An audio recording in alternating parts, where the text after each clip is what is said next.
नमस्कार। आज हम 12वीं मैथ्स 2020 के पेपर में सेक्शन बी देख रहे हैं। तो सेक्शन बी में क्वेश्चन नंबर 11 से लेकर 15 तक और प्रत्येक प्रश्न 2 नंबर का होगा। तो क्वेश्चन नंबर 11 देखते हैं हम सबसे पहले। तो क्वेश्चन है कि यदि फलन f और g एकेकी आच्छादक फलन इस प्रकार है कि संयुक्त फलन GOF एवं GOF इनवर्स परिभाषित है, तो प्रदर्शित कीजिए कि GOF इनवर्स बराबर होगा F inverse O G inverse के। ठीक है, देखते हैं। सबसे पहले तुम दो फलन लेते हैं F और G, जो कि एकेकी आच्छादक है। तो माना फलन F A से B में तथा G B से C में दो एकेकी आच्छादक फलन है। दो एकेकी आच्छादक फलन है।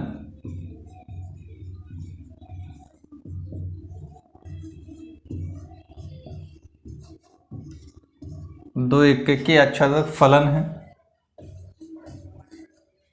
ठीक है भाई, मान लिया कि F(A)to(B) और G(B)to(C) ये दोनों एकेकी आच्छादक फलन है। ठीक है, ये दो एकेकी आच्छादक फलन हमने ले लिया। अब इनका संयुक्त फलन GOF की बात करना है। अब देखिएगा F A से B में है, G B से C में परिभाषित है। इसका मतलब GOF परिभाषित है। तो GOF परिभाषित है।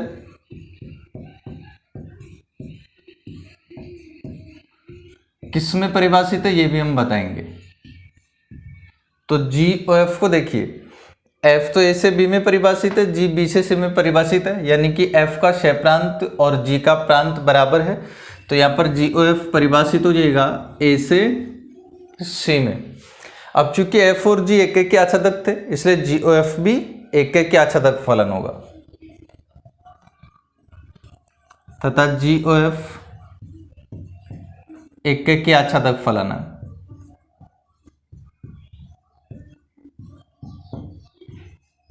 एकेकी आच्छादक फलन है। और हम जानते हैं कि प्रत्येक एकेकी आच्छादक फलन का प्रतिलोम विद्यमान होता है। तो आता है GOF इनवर्स विद्यमान है,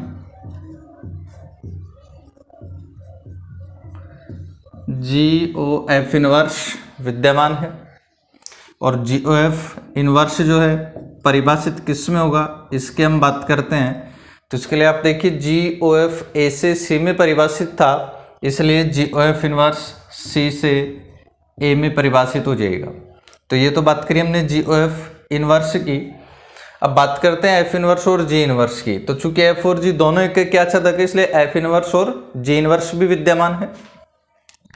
तो चूंकि F इनवर्स तथा G इनवर्स विद्यमान है, F इनवर्स तथा G इनवर्स विद्यमान है। अब किस में परिभाषित होंगे ये भी हम देखते हैं। तो F अगर A से B में था, तो F इनवर्स B से A में परिभाषित होगा। और G B से C में परिभाषित था, तो G इनवर्स C से B में परिभाषित होगा। अब बात करते हैं हम F inverse O G inverse की। तो F inverse O G inverse, अब ध्यान दीजिए भाई, G इनवर्स C से B में परिभाषित है और F इनवर्स B से A में परिभाषित है। हम देख सकते हैं कि G इनवर्स का क्षय प्रांत और F इनवर्स का प्रांत बराबर है, इसलिए F inverse O G inverse परिभाषित होगा और परिभाषित हो जाएगा C से A में। तो ये परिभाषित हो गया C से A में। अब हम यहाँ से देख सकते हैं कि GOF inverse F inverse O G inverse दोनों का प्रांत और क्षय प्रांत समान है। तो चूंकि GOF इनवर्स तथा F inverse O G inverse के प्रांत तथा क्षय प्रांत समान है। प्रांत तथा क्षय प्रांत समान है। अब प्रांत और क्षय प्रांत बराबर होगी, तो हम बात करेंगे कि प्रांत के प्रत्येक एलिमेंट के लिए इनका प्रतिबिंब भी बराबर होना चाहिए। तो बात करते हैं तो माना 3 एलिमेंट ले लेते हैं अपन, तीनों समुच्चय से एक एक। माना कि x तो समुच्चय A का एलिमेंट है, y समुच्चय B का एलिमेंट है और z समुच्चय C का एलिमेंट है। और ये एलिमेंट भी इस प्रकार हैं,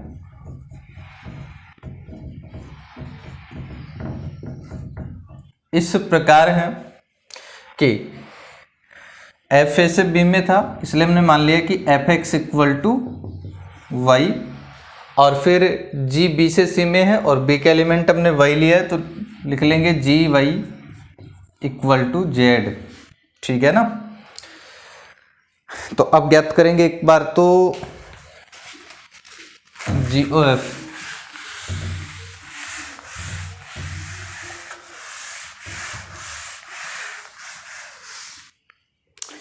तो देखिए एक बार तो जी ओ एफ ज्ञात करते हैं हम यहाँ से। तो g o f x equal to, ये आप जानते हैं जी ऑफ एफ एक्स हो जाएगा। तो जी एफ एक्स बराबर हो गया वाई के, तो जी वाई, और जी वाई इक्वल टू है आपके पास में जेड। तो हमने यहाँ से देखा जी ओ एफ एक्स बराबर है जेड के, इसका मतलब जी ओ एफ इनवर्स जेड ये बराबर हो जाएगा एक्स के। ठीक है भाई। अब बात कर लेंगे हम F inverse o g inverse की। तो f inverse o g inverse और F inverse o g inverse, इसका प्रांत सी है, तो सी का एलिमेंट अपने पास में क्या है जेड। तो लिख लीजिएगा जेड को इक्वल टू, इसको आप ऐसे लिखेंगे f inverse of g inverse z equal to f inverse और जी इनवर्स जेड। देखिएगा g y equal to z, इसका मतलब जी इनवर्स जेड बराबर हो जाएगा वाई। तो ये आपके पास में बन गया वाई, तो एफ इनवर्स वाई। और अब इसको देखिए f x equal to y है, इसका मतलब एफ इनवर्स वाई बराबर क्या हो जाएगा भाई एक्स। तो f inverse y equal to x. ठीक है। तो f inverse o g inverse z बराबर भी आ गया एक्स के। तो ये बात तो हम पहले ही देख चुके थे कि जी ओ एफ इनवर्स और F inverse o g inverse दोनों के प्रांत और क्षय प्रांत बराबर हैं। इसके अलावा हमने देखा कि प्रत्येक एलिमेंट का जो प्रतिबिंब है वो भी बराबर है, इसलिए g o f inverse equal to f inverse o g inverse, ये हमें सिद्ध करना था। अब देखते हैं next question 12।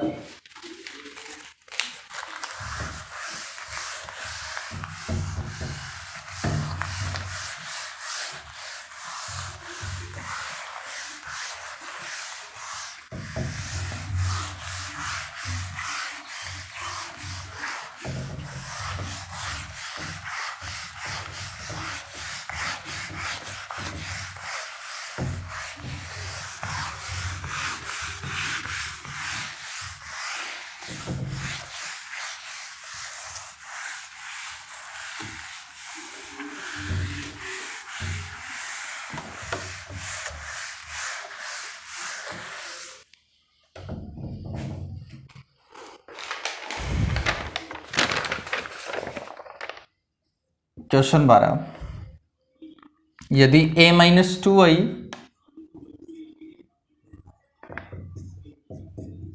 Equal to minus one, two minus three,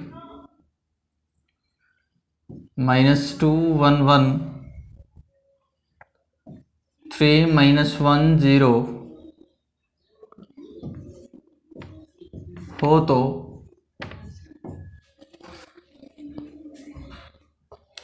A transpose ज्ञात कीजिए।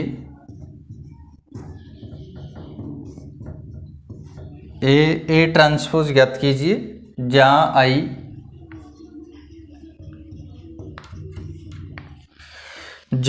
आई तीन इंटू तीन क्रम का इकाई आव्यूह है।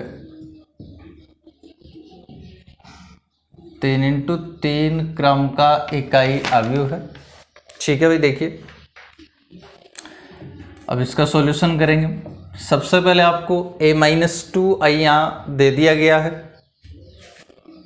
तो a-2i इक्वल टू -1 2 -3 -2 1 1 एंड 3 -1 0। अगर हम यहाँ से पक्षांतरण कर लें तो a इक्वल टू, एक बार तो इस मैट्रिक्स को लिखेंगे तो -1 2 -3 -2 1 1 एंड 3 -1 0। पक्षांतरण कर दिया +2i, तो +2 और i इकाई मैट्रिक्स हम जानते हैं 1 0 0 0 1 0 0 0 1। ये आपने 3 क्रम का इकाई मैट्रिक्स लिख दिया। देन इक्वल टू -1 2 -3 -2 1 1 3 -1 0 प्लस 2 से मल्टीप्लाई कर दीजिए इसको अंदर, तो ये आपके पास में आ जाएगा 2 0 0 0 2 0 0 0 2। और अब इन दोनों मैट्रिक्स को हम जोड़ देंगे। दोनों को जब हम जोड़ते हैं तो ये अपने पास में आ जाएगा -1 + 2, तो +1 2 + 0 तो आ जाएगा 2 -3 + 0 तो -3 -2 + 0 तो -2 1 + 2 3 1 + 0 1 3 + 0 3 -1 + 0 -1 और 0 + 2 2। ये अपने पास में मैट्रिक्स ए आ गया। तो सबसे पहले आप ए ट्रांसपोज ज्ञात करेंगे। ए ट्रांसपोज करिए भाई। ट्रांसपोज का मतलब हम जानते हैं पंक्तियों को स्तंभों में बदलेंगे और स्तंभों को पंक्तियों में बदलेंगे, तभी आपके पास में आएगा। देखिए जो पहली पंक्ति है इसको हम पहला स्तंभ बनाएंगे तो 1 -2 3। दूसरी पंक्ति को जब दूसरा स्तंभ बनाएंगे तो यह आ जाएगा 2 3 -1। और तीसरी पंक्ति को अगर हम तीसरा स्तंभ बनाएं तो -3 1 2। ये ए ट्रांसपोज हमें मिल गया। अब हमें ज्ञात करना है ए ट्रांसपोज इक्वल टू, तो मैट्रिक्स ए लिखिए। सबसे पहले मैट्रिक्स ए लिखा 1 2 -3 -2 3 1 3 -1 2। और ए ट्रांसपोज हमने ज्ञात कर ही लिया है, तो 1 -2 3 1 -2 3 2 3 -1 और -3 1 2। अब दोनों मैट्रिक्स को हम कर देंगे मल्टीप्लाई।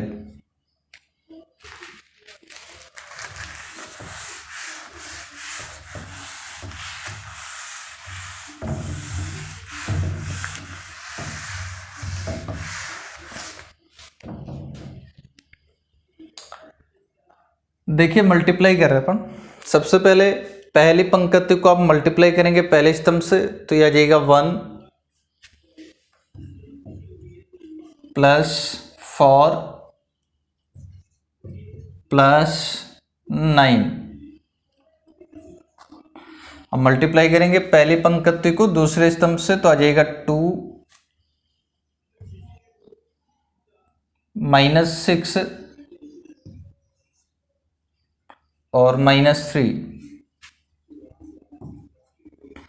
नेक्स्ट पहली पंक्ति को तीसरे स्तंभ से मल्टीप्लाई करेंगे तो -3 -2 +6। अब आप मल्टीप्लाई करेंगे दूसरी पंक्ति को पहले स्तंभ से, तो 2 -6 -3। मल्टीप्लाई करेंगे दूसरी पंक्ति को दूसरे स्तंभ से, तो 4 + 9 और +1। अब तीसरी पंक्ति को पहले स्तंभ से करिए तो -3, एक मिनट सॉरी, दूसरी पंक्ति को तीसरे स्तंभ से तो -6 +3 एंड -2। अब तीसरी पंक्ति को पहले स्तंभ से करेंगे तो -3 -2 और +6। अब मल्टीप्लाई करेंगे आप तीसरी पंक्ति को दूसरे स्तंभ से तो -6 +3 एंड -2। अब हम करेंगे तीसरी पंक्ति को दूसरे स्तंभ से तो 9 +1 एंड +4। और अब इसको हल करके लिख दीजिए। ये आपके पास में बन गया 14।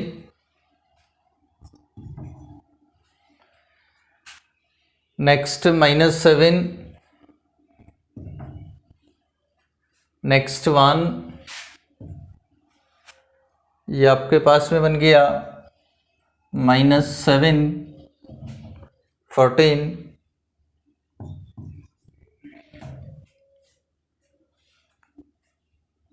-6, नहीं सॉरी -5। और ये आपके पास में हो गया 1 -5 एंड 14। ये ए ट्रांसपोज हमने ज्ञात कर दिया।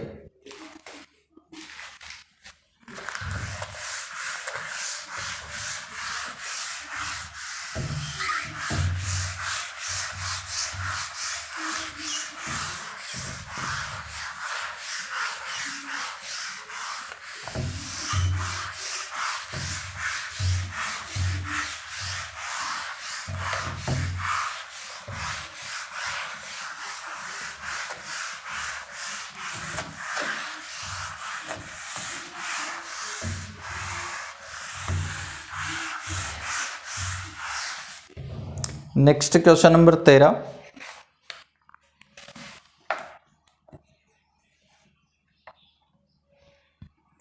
क्वेश्चन 13 में हमें समाकलन करना और इंटीग्रेशन आपको करना है इसका 2x + 5 upon root x² + 3x + 1। हमें इसका x के सापेक्ष समाकलन करना है। अब देखिए भाई, समाकलन करना है तो सबसे पहले ये जो 2x + 5 है इसको देखते हैं हम। इसके लिए आप हर को देखिए, हर में है x² + 3x + 1। इसका अगर अवकलन किया जाए तो ये बनता है 2x + 3। तो ऊपर ये जो 2x + 5 था इसको अपन ऐसा लिख लेते हैं 2x + 3 + 2 और बटा में ये एज इट इज रह जाएगा x² + 3x + 1 dx। अब अलग अलग कर दिया जाए अगर तो ये आपके पास में आ जाएगा इंटीग्रेशन। एक बार ये जो 2x + 3 है इसको तो अलग कर देते हैं हम, तब ये आपके पास में आएगा 2x + 3 upon root x² + 3x + 1 dx plus इसको अलग कर दीजिए तो ये दो अलग हो जाएगा और बटा रूट x² + 3x + 1 dx। अब इसको सॉल्व करिए भाई। इसका जो समाकलन है प्रतिस्थापन से हम कर देंगे। माना x² + 3x + 1 = t, तो 2x + 3 dx = dt। तो ये वाला जो इक्वेशन अपने पास में बन जाएगा dt/√t। और dt/√t का समाकलन आप जानते हैं 2√t। और टी आपको किसने माना था, x square plus 3x plus 1, इसको हमने टी मान लिया था, ये हमने टी का वैल्यू पुट कर दिया, प्लस ये वाला जो बचा, इसमें देखिए दो तो अचर है और 1/रूट, हम यहाँ पर पूर्ण वर्ग बना देंगे, x का होल स्क्वायर हम यह बनाएंगे, तो इसके लिए आप करेंगे एक्स स्क्वायर प्लस 3x। अब होल स्क्वायर बनाने के लिए आप x का गुणांक देखें, यहाँ x का जो गुणांक है 3 है, इसका आधा हम कर देते हैं 3/2 और आधे का जो वर्ग है 9/4 हो गया, तो 9/4 जोड़ दीजिए और घटा दीजिए, तो 9/4 और ये -9/4 और ये +1 आपके पास में पहले से मौजूद था, dx equal to 2√x² plus 3x + 1 plus 2 integration 1/रूट। अब ये जो तीनों पद हैं, ये तीनों पद मिलके आपके पास में बनेगा x + 3/2 का होल स्क्वायर, और बाकी जो दो पद बच गए इनको हम सॉल्व कर लेंगे, तो 1 - 9/4 इसको आप हल कर देंगे तो ये माइनस 1 में से 9/4 जब आपने घटा दिया तो कितना बच जाएगा भाई, -5/4 dx equal to 2√x² plus 3x + 1 और +2। अब ये फॉर्मूला बन गया, ये जो 5/4 है इसको अपन लिख सकते हैं √5/2 का होल स्क्वायर, तो फॉर्मूला बन गया 1/, ये वाला 1/√x² - a², इसका समाकलन आप जानते हैं क्या हो जाता है, log x plus √x² - a², तो वैल्यू पुट कर दीजिए यहाँ पर, तो ये आ जाएगा log x का मतलब तो x + 3/2 हो गया यहाँ पर,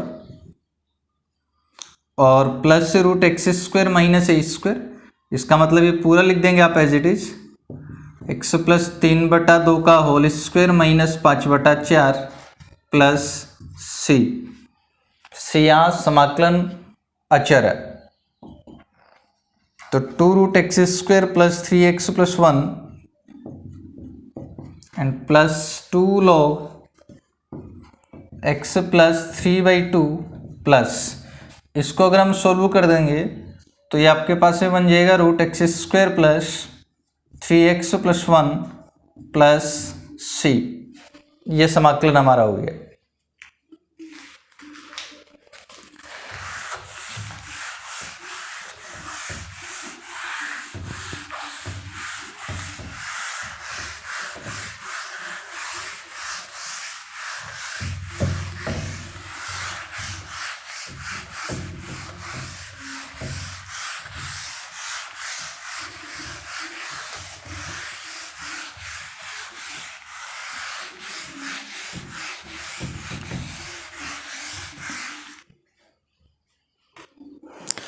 next question number 14,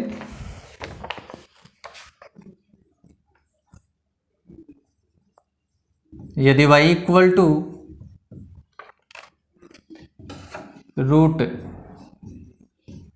log x plus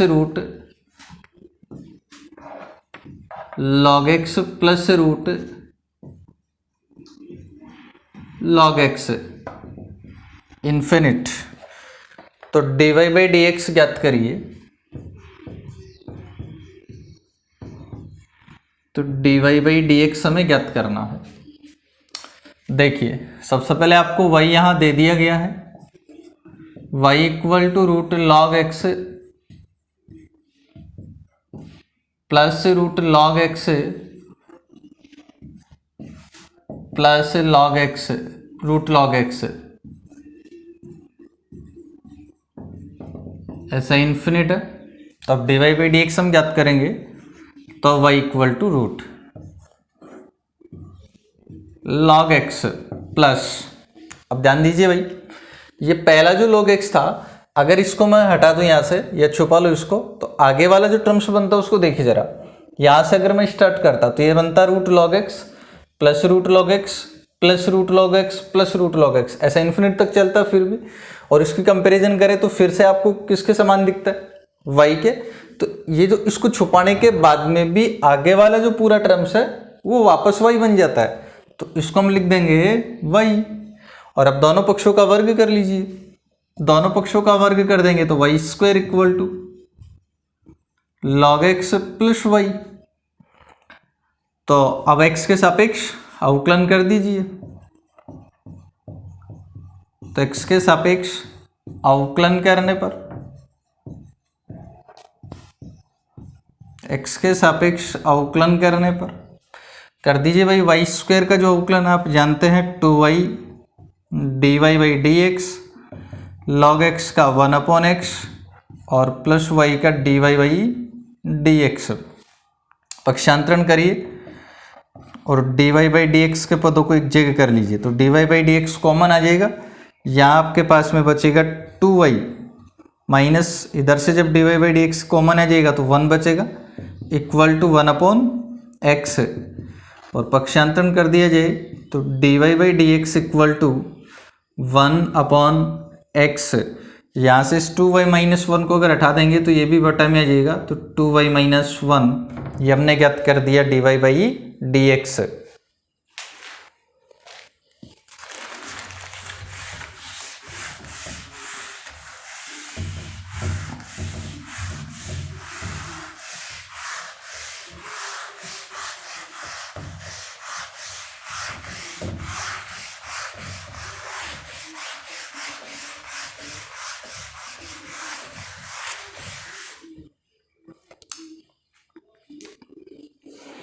next question number 15, वक्र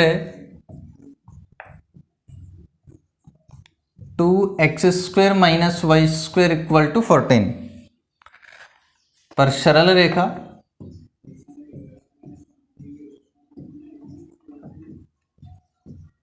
वक्र पर सरल रेखा x plus 3y equal to 6 के समांतर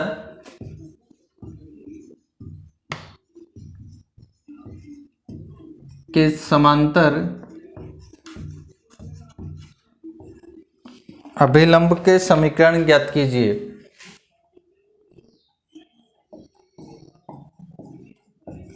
समांतर अभिलंब के समीकरण ज्ञात कीजिए। ठीक है भाई, देखते हैं।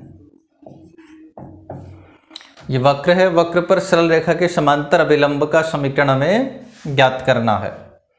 तो सबसे पहले वक्र पर हम कोई बिंदु ए ले लेते हैं एक, तो माना वक्र पर एक बिंदु x1 y1 है।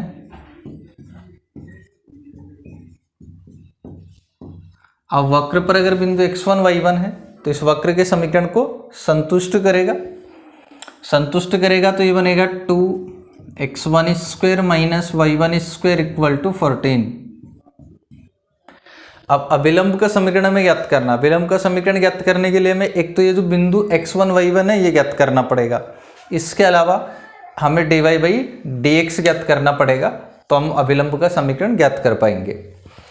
तो देखिए, अब x1 y1 को ज्ञात करने के लिए एक इक्वेशन तो आपके पास में ये बन चुका है। दूसरा बनाने के लिए हम ये जो वक्र का समीकरण है इसका दोनों पक्षों के सापेक्ष अवकलन कर देंगे। तो वक्र के समीकरण का समीकरण के दोनों पक्षों का x के सापेक्ष अवकलन करने पर, x के सापेक्ष अवकलन करने पर देखते हैं भाई क्या बनता है। दोनों पक्षों का जब x के सापेक्ष अवकलन करेंगे तो 4x minus 2y dy by d x equal to 0, इसको अगर हल कर दिया जाएगा तो dy by d x equal to आ जाएगा 4x अपॉन 2y, और 2 से जब कैंसिल कर देंगे तो ये आ जाएगा 2x अपॉन वाई। ठीक है भाई, ये dy बाई डी एक्स आ गया।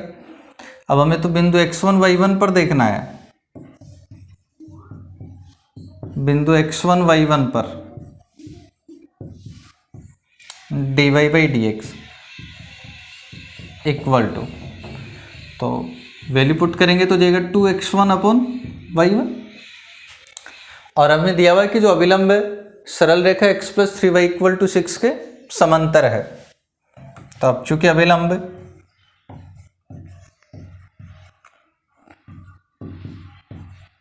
अभिलंब रेखा x plus 3y equal to 6 के समांतर है, अतः विलंब की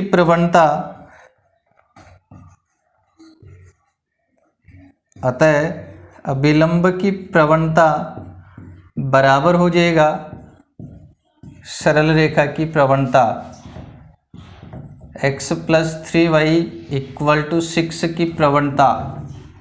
ठीक है, दो रेखाएं अगर समांतर होती है तो उनकी प्रवणता बराबर होती है, इसलिए अभिलंब की प्रवणता और इस सरल रेखा की प्रवणता बराबर हो जाएगी। अभिलंब की प्रवणता आप जानते ही हैं भाई, -1 upon dy by d x, और इस सरल रेखा की जो प्रवणता है हम लिखते हैं माइनस x का गुणांक बटा y का गुणांक। तो x का गुणांक 1 बटा y का गुणांक 3, माइनस माइनस प्लस हो ही जाएगा। तो अब अभिलंब का समीकरण हम लिखते हैं एक बार, हाँ, तो इसको हल कर देंगे तो ये आपके पास में बन जाएगा dy by d x equal to 3, और dy बाई डी एक्स का वैल्यू यहाँ से आप देख सकते हैं, ये आपके पास में आ गया 2x1 upon y1 equal to 3। ठीक है, क्रॉस मल्टीप्लाई कर दिया तो 2x1 equal to 3y1, equation second. और अब इन दोनों इक्वेशन को हल करके आप x और y का मान ज्ञात कर सकते हैं।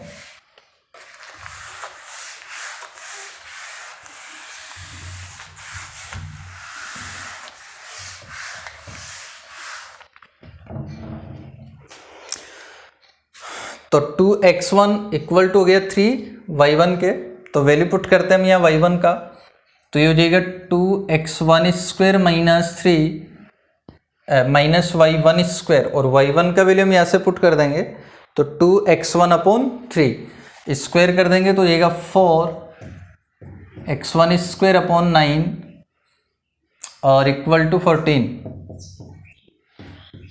हल कर दीजिए भाई, 9 एलसीएम आ जाएगा, तो 9 दूनी 18 माइनस 4, ये आपके पास में जाएगा 14 upon 9, x1 square equal to 14 cancel हो जाएगा, तो x1 square equal to 9, then x1 equal to plus minus 3, और x1 का वैल्यू पुट कर दीजिए तो y1 मिल जाएगा आपको